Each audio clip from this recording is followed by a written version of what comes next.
ክርስቲያኖች ሁላችሁም ይሄንን ቪዲዮ 10 ጊዜ ኮፒ ሊንክ አድርጉት። ወደ ቪዲዮ እንሂድ። ከኦርቶዶክሶች ጋር ያለንን ልዩነት ብቆጥርልህ 3 ወይም 4 አይሞላም። የኢየሱስ አማላጅነት ነው። እናንብ ካሉ መጽሐፋቸውን እንደሚያማልድ እነሱም ሊያውቁ ይችላል። ቢያንስ በአሐዱ ወልድ ከእግዚእነ ኢየሱስ ብሎ ብዙ ልዩነት የለም ማለት የኢየሱስ አማላጅነት መዳን በጸጋና በእምነት ነው። እሱንም መምህሮቻቸው ሲያስተምሩ እየሰማን ነው። እኛም በስራችን እንድናለን አላልንም እያሉ ነው። ብዙ ብትቆጥረው 7 አይሞላም። ይህ የፕሮቴስታንት መምህር እንደተናገረው በእኛና በእነሱ መካከል ያለችው ልዩነት እንደምትታሰበው በጣም ትንሽዬ ልዩነት አይደለችም። ወይንም ደግሞ ለዘመናት ስንፋጅበት እንደነበረው ድንግል ማርያም ተማለለች አታማልድም፣ ኢየሱስ ያማልዳል አያማልድም፣ ይሄ አይደለም። በጣም ትልቁ ልዩነታችን የመዳን ትምህርት ወይም የነገረ ክርስቶስ ትምህርታችንም ነው። በአጠቃላይ የመዳን ትምህርት ሰፊ ልዩነት አለ። ለምሳሌ ከዚህ ጋር ተያይዞ ፕሮቴስታንቱ እንኳን እርስ በእርሱ በመዳን ትምህርት ሰፊ ልዩነት አለ። ሉትራን ከፔንቴኮስታሉ ጋር፣ ሉትራን ከሪፎርም ቴዎሎጂያን ጋር ያላቸው የመዳን ትምህርት ራሱ ልዩነት አለ።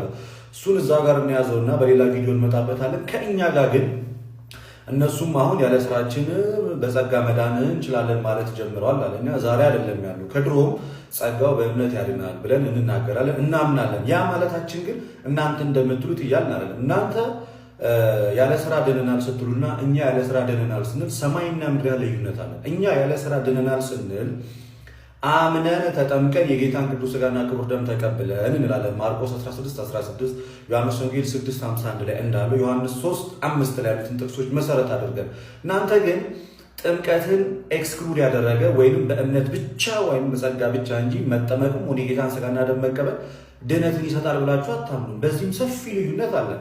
እኛ ስራ አያድንም አላለም። እንደዚህም ስንል ደግሞ ከሞት ወደ ሕይወት ወደ ልጅነት ስንመጣ ያለ ስራችን መጥተናል። ልጅ ከሆንን በኋላ ግን ስራ መስራት ግዴታ ነው። ያ ደግሞ እግዚአብሔርን የመምሰል ህይወትም ስለሆነ ጥቅሙ ምንድነው ስንል ጳውሎስ በሮሜ መልእክቱ ምዕራፍ 2 ቁጥር 6-7 ላይ እርሱ ለእያንዳንዱ እንደ ስራው ያስረክበዋል፣ በበጎ ስራ የሚሰሩት የዘላለም ህይወትን ይሰጣቸዋል ብሎ ይናገራል። ሌላኛው ደግሞ ገላትያ ምዕራፍ 6 ከቁጥር 7 ጀምሮ አትዘብቱ፣ እግዚአብሔር አይዘበትበትም፣ ማንም በስጋው የሚያጭደውን ከስጋ መንፈስን ያጭዳል፣ በመንፈስ የሚዘራ ከመንፈስ የዘላለም ህይወትን ያጭዳል። ስለዚህ በመንፈስ የዘላለም ህይወትን ለማጨድ ከተቀበልነው ከመንፈስ ቅዱስ አንጻር የተነሳ መልካም ስራ እንሰራለን፣ በዚህም የዘላለም ህይወት ይታጨዳል ብለን እናምናለን። በስላሴም ላይ በነገረ ክርስቶስም ላይ ሰፊ ልዩነት አለን። በነገረ ቤተ ክርስቲያን አስተምሮ በጣም ብዙ ልዩነት ነው ያለን። በሌላ ጊዜ እናነሳቸዋለን። ለአሁኑ ይቆያል። ጴንጤዎች እባካችሁ ሳትሳደቡ በአግባቡ ለልጃችሁ ለእህታችን ለሜሪ መልስ መልሱላት። ሜሪዬ ግን ጎበዝ ጠያቂ የሆንሽ ነው፣ ተባረኪ። በጣም ድንቅ ጥያቄ ነው እየጠየቅሽ ያለሽው። አምላክ ምህረቱን አብዝቶ አምላክ እድሜ ሰጥቶን ወደ እውነተኛዋና ወደ ቀጥተኛዋ ወደ ኦርቶዶክስ ተዋህዶ እንድትመጪ እኔ ጠራሻለሁ። ከአንድ ክፍለ ሀገር ወደ አንድ ክፍለ ሀገር ሲኬድ ወደማከብዷ፣ ከአንድ ክፍለ ሀገር ወደ አንድ ክፍለ ሀገር ሲኬድ ደግሞ የተለያየ ዶክትሪን ወደ ሌለባት አንድ አቋም አንድ ትምህርት ወደምታስተምሯ ወደ ቀጥተኛዋ እንድትመጪ ፍላጎቴ ነው። ቪዲዮን አዳምጡት። ጴንጤዎች ግን እባካችሁ ለልጃችሁ መልስ መልሱላት። ትላንት በሰራሁት ቪዲዮ ብዙዎቻችሁ የገላችሁን አስተያየት ሰጥታችሁኛል። ስድብ አለበት፣ ዛቻ አለበት፣ ሰድርሽን አለበት። ሰድርሽን በቅንነት ለሰጣችሁኝ፣ እዚህ ሂጂ እዚህ ተካፈይ ላላችሁኝ በጣም ነው የማመሰግነው። የዛታችሁ፣ ያስፈራራችሁኝ፣ የሰደባችሁኝ የየግል አስተያየታችሁን ሜሪ ይሄ ጠፍቶሽ አይደለም የሆነ ነገር ፈልገሽ ነው ሌላ ኢንተንሽን አለሽ ያላችሁ፣ ሙች ያላችሁኝ ያላችሁ፣ ሂጂ ከዚህ ያላችሁኝ ያላችሁ፣ ውጪ ያላችሁኝ ያላችሁ እና ሁላችሁንም ጠቅላላ አድርጌ እያመሰገንኩ ወደ ሀሳቤ ስገባ መለላችሁ ፈልጌ ነው። እኔ የትኛውንም ቤተ እምነት የማሞጋገስ ሌላኛውንም የማጠልሸት ኢንቴንሽን የለኝም። ጥያቄ ነው የጠየኩት። ጥያቄውን ከቻላችሁ በአግባብ መመለስ። አሁን ለምሳሌ እኔ የራሴ መካፈልበት ህብረት ማረግበት አባልነት የሆንኩበት ቸርች አለ። ግን እኔ ጥያቄ ሁሌ አሁን ከክፍለ ሀገር እሄዳለሁ። ከክፍለ ሀገር ወደ ክፍለ ሀገር ሲሄድ አንድ ቸርች ገብቼ ለመታደም ወይ ደግሞ አንድ ቸርች ገብቼ ቃል ለመካፈል የዛን ቸርች ባክግራውንድ ሁሉ ጊዜ ማጥናት አያዳግትም ወይ? ምክንያቱም ብዙ የተለያየ አይነት ዶክትሪን ነው ያለው። ሁሉም የየራሱን ነው የሚያስተምረው እና አያዳግትም ወይ? ሴት ልጅ በቤተክርስቲያን ውስጥ ፓስተር ትሆናለች እነሱ ጋር ግን ይህ መጽሐፍ ቅዱስ ላይ የለም አሉ። ኬስ ነው ያገኙት ከመጽሐፍ ቅዱስ ሳይሆን ከሰዎች። ስለዛ መጽሐፍ ቅዱስ ብቻ የሚሉት ውሸት ነው። ሁለተኛ እንደው ቤተክርስቲያን ውስጥ ሰው እንደ ልቡ እየወጣ ልሳን ይናገራል፣ ይህ ነገር መጽሐፍ ቅዱስ ላይ ያለው አሉና የለም። ስለዛ ከየት ያገኙት? ከሰዎች።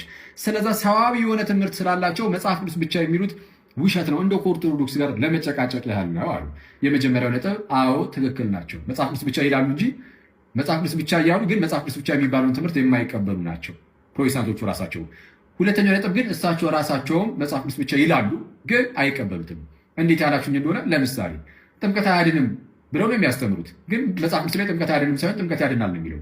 ሊትራሊ ለምሳሌ ጥምቀት ያድናል ይላል መጽሐፍ ቅዱስ። ለምሳሌ ጴጥሮስ ምዕራፍ 3 ቁጥር 21 ላይ ሰው ጥምቀት እንደሚያድን መጽሐፍ ቅዱስ እያስተማረ እሳቸው ግን መጽሐፍ ቅዱስ የማያስተምረውን ካስተማሩ እሳቸውም የዚዊንግሊን የሰዎችን ትምህርት ይዘዋልና የነ ዚዊንግሊን ሰዋዊ ትምህርት በማስተማራቸው መጽሐፍ ቅዱስ ብቻ የሚሉት ያው የእርሳቸውን ቃል ለመጠቀም ውሸት ነው ማለት ነው። ቅዱስ ቁርባን ላይ መሄድ እንችላለን። ሌሎችም ትምህርቶች ላይ ከመጽሐፍ ቅዱስ ውጭ የሆነ ትምህርትን ስለሚያስተምሩ መጽሐፍ ቅዱስ ብቻ የሚሉት ትምህርት ውሸት ነው። ስለዛ ሶስተኛው ነጥባችን መጽሐፍ ቅዱስ ብቻ የሚለውን ትምህርት የምንቃወመው እኛ ብቻ ሳንሆን ፕሮቴስታንቶችም ናቸው። ልዩነቱ ምንድነው ካላችሁ ስንቃወም እነርሱ መጽሐፍ ቅዱስ ብቻ እያሉ ነው የሚቃወሙት። ራሱ መጽሐፍ ቅዱስ ብቻ በማን የሚቃወሙት? በሰዋዊ ትምህርት፣ በሰው ሰራሽ ትምህርቶች። እኛ ደግሞ መጽሐፍ ቅዱስ ብቻ የሚለውን ትምህርት የምንቃወመው ከሐዋርያት ጀምሮ የመጣ ሐዋርያዊ የሆነ አስተምህሮ አለ። አስተምህሮውን ይዘን ነው መጽሐፍ ቅዱስ የምናነበውና መጽሐፍ ቅዱስ ብቻ የሚለውን ትምህርት እንቃወማለን። የምንቃወመው በሐዋርያዊ ትምህርት ነው። ልዩነቱ ያ ነው እንጂ መጽሐፍ ቅዱስ ብቻ የሚለውን ትምህርት እኛም ፕሮቴስታንቱም ይቃወሙታል። እነሱ እያሉት ነው መጽሐፍ ቅዱስ ብቻ እያሉ ነው የሚቃወሙት። ያ ነው። ይቆያል።